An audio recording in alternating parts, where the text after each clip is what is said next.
de la zone rouge en voiture. Bon, Et là, je me fais arrêter par des policiers. Déjà, je leur demande, vous contrôlez même ceux qui sortent de la zone rouge? A priori, je pensais que c'était À ceux qui 57 ans, Olivier Truchot a surpris la France entière par une confession qui a bouleversé autant sa carrière que sa vie intime. Lui, l'homme au verbe tranchant, habitué à croiser le fer sur les plateaux télévisés, a choisi de faire tomber le masque et d'assumer une vérité longtemps tue. Cette vérité, il l'a révélée avec une intensité rare, comme si chaque mot libérait un poids enfoui depuis des décennies. Devant les caméras, celui que l'on connaissait pour sa fermeté et ses prises de position parfois provocatrices est apparu dépouillé, vulnérable, les yeux embués de larmes qu'il n'a pas cherché à cacher. Dans sa voix résonnait l'écho de nuits de silence, d'années passées à dissimuler ce qu'il considère désormais comme la plus belle part de lui-même.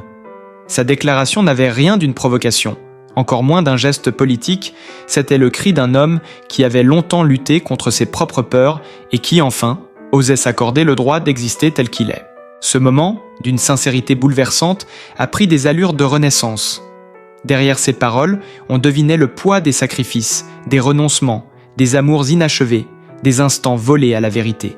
Mais on percevait aussi la force d'une libération, la lumière d'un cœur qui s'ouvre après avoir trop longtemps battu en secret.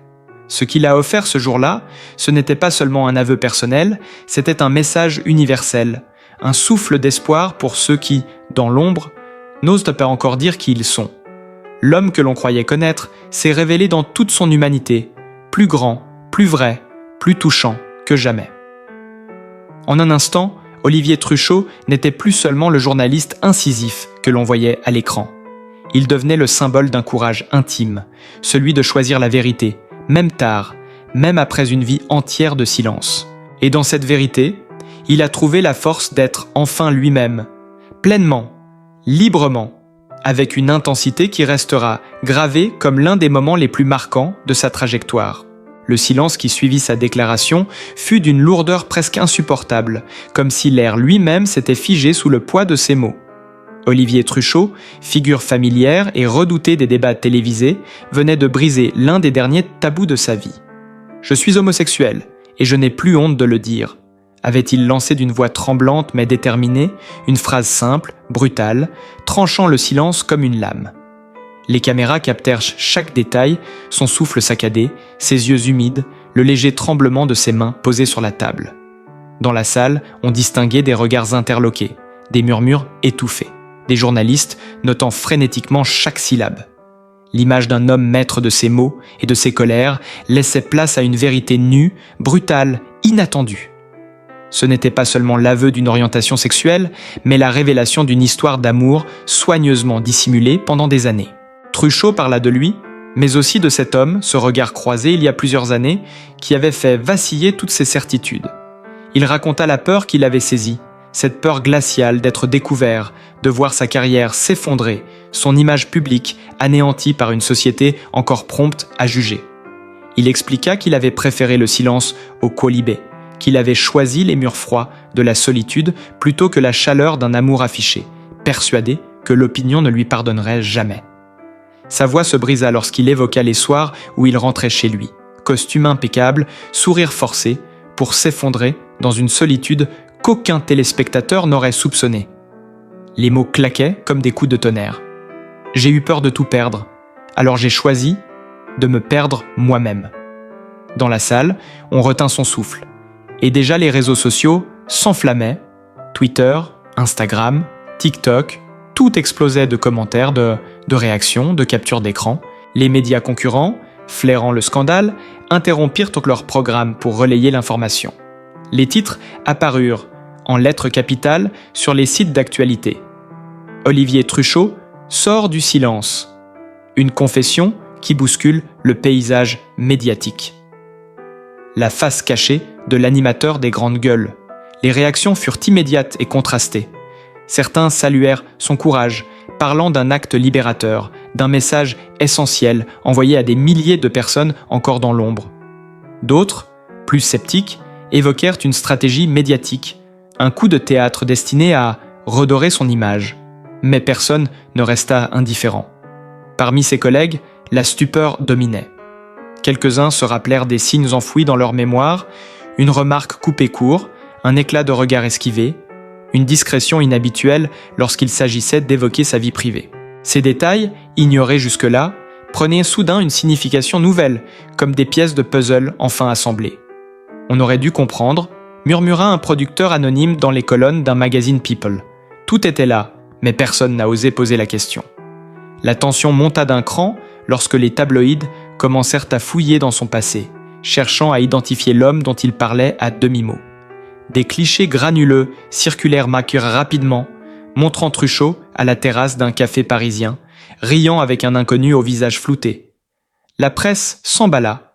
Les spéculations devinrent folles. Chaque détail de son emploi du temps passé fut scruté à la loupe. Chaque absence inexpliquée commentée comme une preuve. Dans ce tourbillon médiatique, l'image de Truchot basculait. L'animateur de débats musclés devenait malgré lui le protagoniste d'un feuilleton intime, un héros tragique, emporté par le fracas de sa propre vérité. Les mots qu'il avait prononcés résonnaient encore, répétés en boucle sur les plateaux d'information. L'amour véritable m'a sauvé.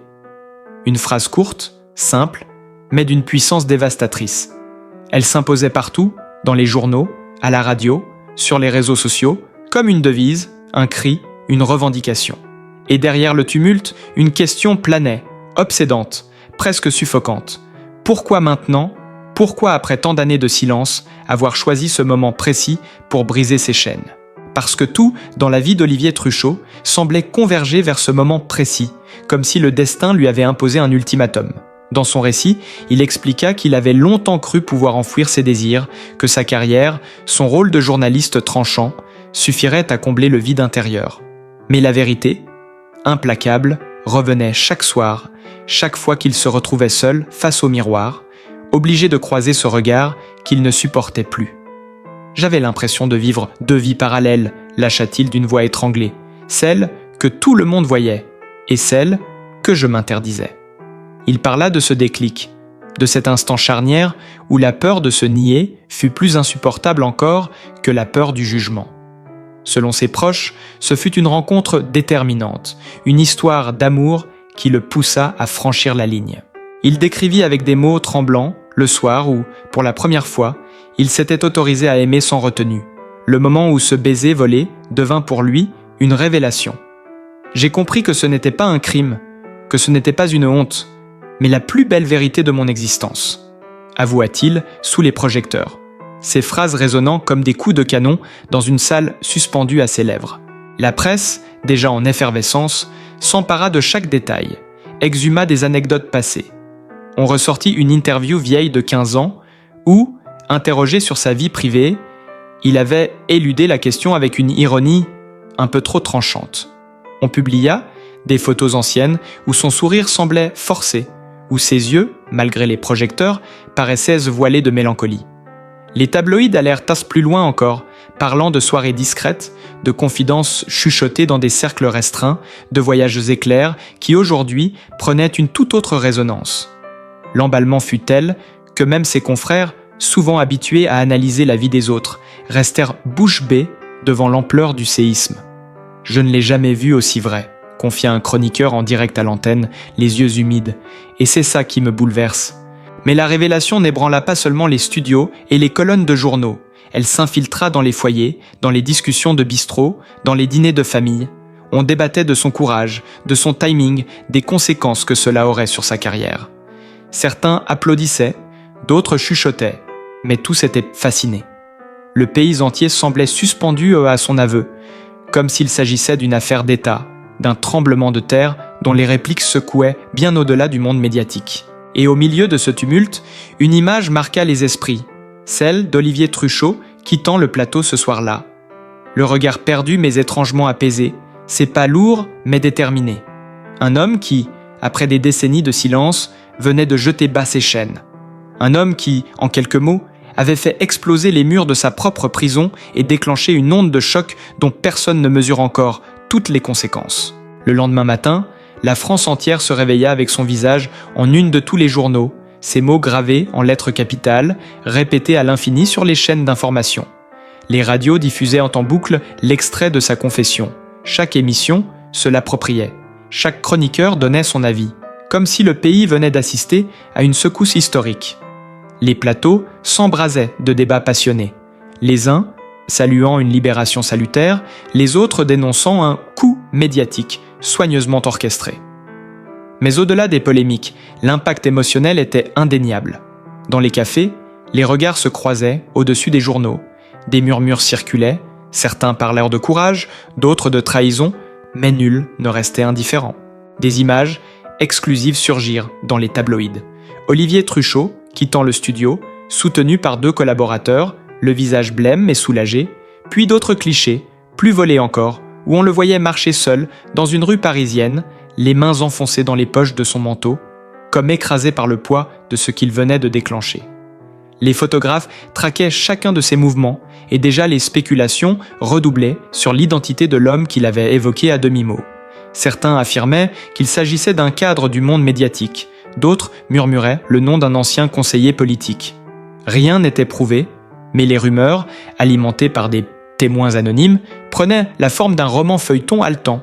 Ses collègues, eux, furent partagés entre le choc et l'admiration. On se souvenait de ses emportements à l'antenne, de ses silences inexplicables immenses en coulisses, de ses absences imprévues lors d'événements mondains. Des détails autrefois insignifiants devinrent d'un soudain révélateurs. On avait tous remarqué qu'il fuyait systématiquement les questions sur sa vie privée, confia une ancienne co-animatrice. Mais jamais on n'aurait imaginé qu'il portait un tel secret. Des producteurs parlèrent de son perfectionnisme exacerbé, comme s'il cherchait dans le travail une échappatoire à un vide intérieur. Et tandis que les réseaux sociaux continuaient de s'embraser, une vidéo capturée par un spectateur présent dans le studio circula à la vitesse de l'éclair. On y voyait Truchot, les larmes aux yeux, serrer brièvement la main d'un homme dans le public, un geste discret, presque imperceptible, mais qui fit l'effet d'une bombe. Était-ce lui, l'amour caché dont il avait parlé ? Les internautes s'enflammaient, décortiquaient chaque image, chaque mouvement, chaque regard, alimentant un mystère qui ne faisait qu'accroître la tension dramatique. Dans les heures qui suivirent, des voix s'élevèrent, certaines pour le défendre avec ferveur, d'autres pour le condamner. Mais une chose était certaine, Olivier Truchot n'était plus seulement un animateur de télévision. Il était devenu le centre d'une tornade médiatique. L'homme qui, en une phrase, avait mis à nu des décennies de mensonges personnels et réveillé des blessures enfouies au sein même de la société française.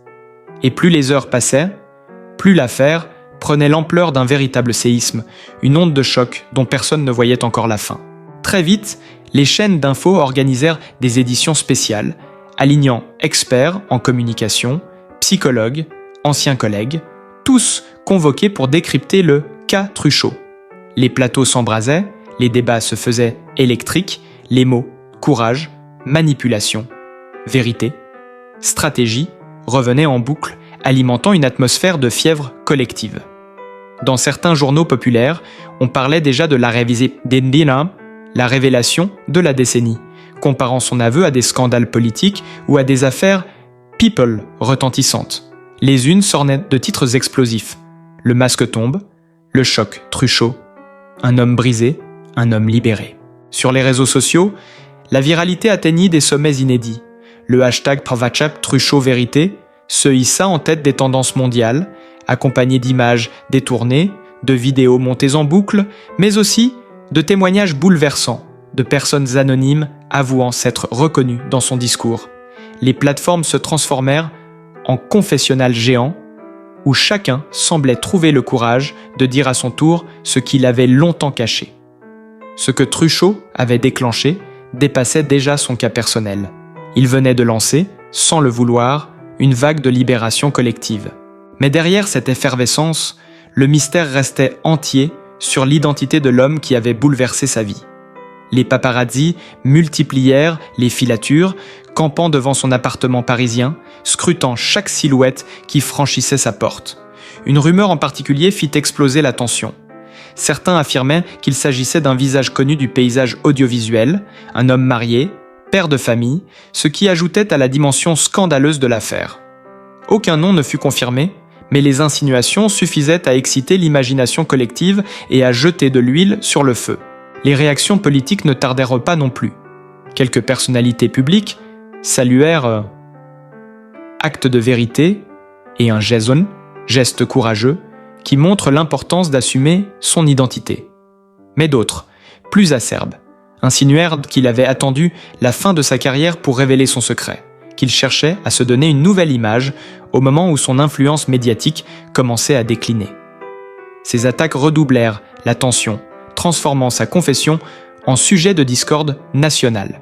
Et puis, dans ce tumulte, une vidéo refit surface, exhumée par une chaîne concurrente. Un extrait d'une émission vieille de plus de 20 ans. On y voyait Truchot, plus jeune, rire nerveusement lorsqu'on lui posait une question anodine sur la femme de sa vie. Sa réponse évasive, ponctuée d'un regard fuyant, prenait aujourd'hui une résonance troublante. Les commentateurs y virent la preuve que tout était là depuis longtemps, enfoui sous une armure d'ironie et de provocation. Chaque minute qui passait ajoutait une nouvelle couche de drame. Les gros titres, les vidéos virales, les spéculations insatiables transformaient la vie intime d'Olivier Truchot en feuilleton national. Ce qui, la veille, semblait n'être qu'un aveu personnel devenait désormais un phénomène collectif, un scandale médiatique d'une intensité rare, un récit haletant dont la France entière suivait chaque rebondissement comme on suit la dernière série à succès. Les jours suivants prirent des allures de tempête permanente. Chaque apparition d'Olivier Truchot devenait un événement scruté, décortiqué, amplifié. Devant son domicile parisien, une nuée de journalistes et de caméras campaient jour et nuit, prêts à capter le moindre signe, la moindre silhouette suspecte, le moindre détail pouvant confirmer l'identité de cet amour secret dont il avait parlé à demi-mot. Les images diffusées montraient un homme fatigué, lunettes noires sur le visage, traversant la rue d'un pas rapide, silhouette crispée sous les flashs, comme pour échapper à une traque impitoyable. L'affaire prit une dimension encore plus explosive lorsqu'un hebdomadaire People publia en couverture une photo granuleuse. Truchot, attablé dans un restaurant discret du Marais, face à un homme brun, élégant, dont le visage avait été flouté, mais dont la silhouette laissait deviner une certaine notoriété. Le titre, immense, claquait comme une gifle. L'homme de l'ombre enfin révélé. En quelques heures, cette couverture fit le tour du pays et enflamma de nouveau les débats. Qui était-il? Pourquoi ce secret si lourd? Quel lien entretenait-il vraiment avec Truchot? Pendant ce temps, les plateaux télévisés rivalisaient de révélations et d'analyses. Des anciens collègues racontaient ces brusques changements d'humeur, ces colères parfois disproportionnées, ces silences inhabituels hors antenne. On fouillait dans ses archives, dans ses déplacements professionnels, on relevait chaque voyage, chaque absence inexpliquée, chaque séjour à l'étranger, comme si l'on pouvait reconstituer la carte secrète de ses amours cachés. Un ancien technicien affirma même qu'il l'avait aperçu un soir, quitter discrètement les studios, main dans la main avec un homme inconnu, mais que personne n'avait osé en parler à l'époque. Les éditorialistes, eux, se divisaient entre admiration et suspicion. Certains voyaient dans son aveu le geste courageux d'un homme enfin libéré. D'autres dénonçaient un calcul médiatique, un coup de théâtre destiné à redonner un souffle à une carrière en perte de vitesse. Les journaux titraient à la chaîne « Vérité ou stratégie ? Truchot, héros ou manipulateur ? Une confession qui déchire l'opinion. » Et au cœur de cette agitation, un détail apparemment insignifiant relança les spéculations. Une phrase prononcée par Truchot lui-même lors de sa confession, passée presque inaperçue dans le tumulte. « J'ai eu peur de perdre celui que j'aime plus que tout », avait-il murmuré, la voix brisée. Ces mots, repris en boucle par les chaînes d'infos, enflammèrent l'imaginaire collectif. Était-il encore en couple avec cet homme? Était-il toujours caché, dans l'ombre, attendant le moment de s'assumer à ses côtés? L'atmosphère devint irrespirable, digne d'un thriller médiatique. Chaque heure apportait sa rumeur, sa révélation, sa fuite anonyme.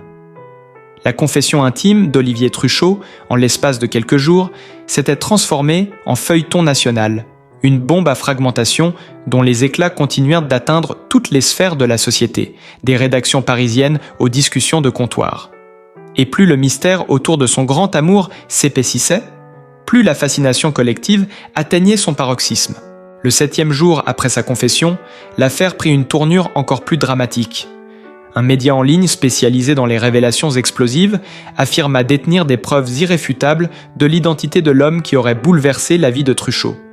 Les rédactions se mirent en alerte. Les réseaux sociaux frémirent à l'idée que le voile puisse enfin être levé.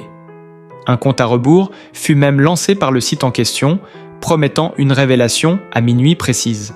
Le suspense était insoutenable, l'atmosphère saturée d'attente, comme si la France entière retenait son souffle avant le prochain coup de tonnerre.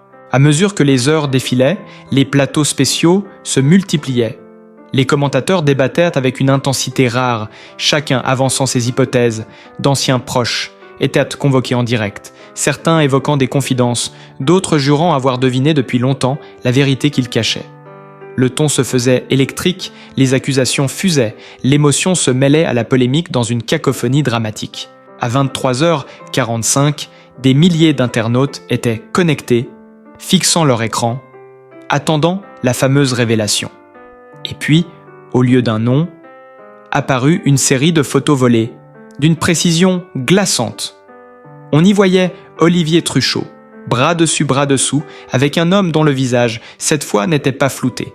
L'image, nette, crue, ne laissait plus de place au doute. En quelques minutes, le cliché envahit la toile, partagé, commenté, disséqué par des millions d'yeux avides. Le choc fut immédiat. Le nom de cet homme, figure discrète mais connue du milieu médiatique, éclata comme une déflagration.